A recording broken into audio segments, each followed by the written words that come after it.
కనిపించే దేవుడి కోసం కనులు వెతికే వేళలో కదలాడే దేవుడి భుజముపై నువ్వు రేగుతున్నావని తెలియదులే. గుడిలో ఉన్నవాడు శిల అని, నీ పక్కన ఉన్నవాడు ప్రాణమని, దేవుడి దర్శనం కోసం నువ్వు ఎగబాకితే ఆ దేవుడే నిన్ను ఎత్తుకున్నాడని గుర్తుపట్టలేకపోయావు నాన్న.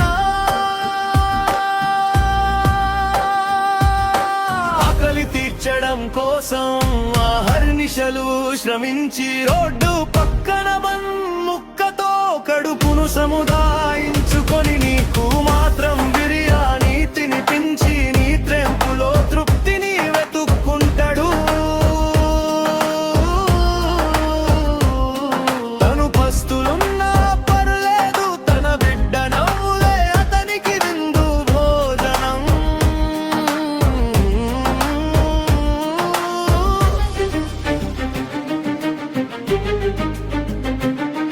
తను వేసుకున్న బనీను చిరుగులు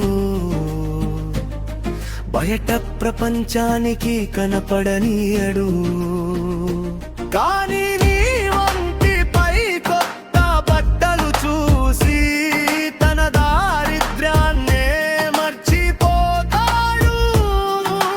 తాను అరిగిపోయిన చెప్పులతో నడుస్తూ నీ కాళ్లకు ముళ్ళు గుచ్చకుండా తన అరచేతులను అడుగులుగా వేస్తాడు.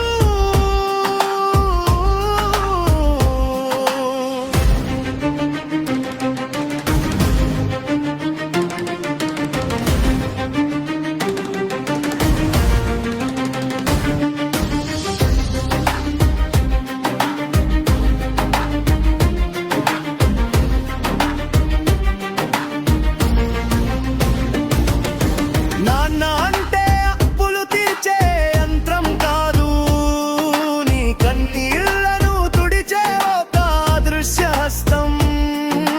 లోకమంతా నిన్ను వదిలేసినా నీ కోసం నిలబడి